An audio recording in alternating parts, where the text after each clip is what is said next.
भाजपाचे नेते प्रवीण दरेकर हे वसईत एका कार्यक्रमानिमित्त आल्याच्या नंतर बेनक्वेट हॉलच्या लिफ्टमध्ये जवळपास 5 ते 7 मिनिटं अडकले असल्याची घटना घडलेली आहे। मी आता त्याच लिफ्टच्या समोर आहे। हीच ती लिफ्ट आहे ज्या लिफ्टमध्ये 5 ते 7 मिनिटं प्रवीण दरेकर हे 2 आमदारासह आणि भाजपाच्या पदाधिकाऱ्यासह लिफ्टमध्ये अडकलेले होते। ही जी लिफ्ट आहे ही वसई पश्चिमेच्या कोल हेरिटेज सिटी या परिसरातील अपुलेंट ग्रँड बेनक्वेट हॉलची ही लिफ्ट होती। आज जवळपास या ठिकाणी सहकारी गृहनिर्माण संस्थेच्या इमारतीच्या स्वयं पुनर्विकास मार्गदर्शन शिबिरासाठी प्रवीण दरेकर हे कार्यक्रमासाठी आलेले होते।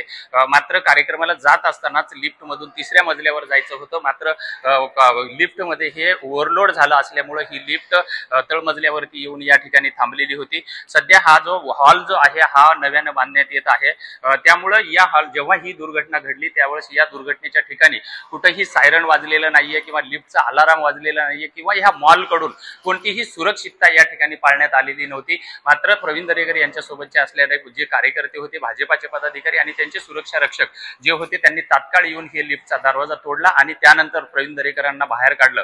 जेव्हा बाहेर काढलं तेव्हा मात्र ते पूर्णपणे घामागरज झालेले होते। बाहेर निघून त्यांनी तात्काळ पाणी पिलं आणि त्यानंतर मात्र 3ऱ्या मजल्यापर्यंत प्रवीण दरेकर हे कार्यक्रमस्थळी पोहोचून कार्यक्रमामध्ये उपस्थिती लावलेली आहे। मात्र या दुर्घटनेमुळे एकंदरीतच नेमकी ही दुर्घटना का घडली, एवढा मोठा नेता आल्याच्या नंतर सुद्धा जर अशा हॉलमध्ये सुरक्षितता नसेल तर हे मात्र दुर्दैवच म्हणावं लागेल।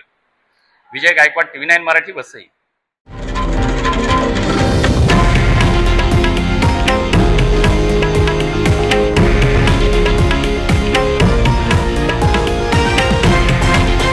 हे आहे देशातील नंबर 1 न्यूज नेटवर्क आणि आपण पाहत आहात TV9 मराठी, एकमेव।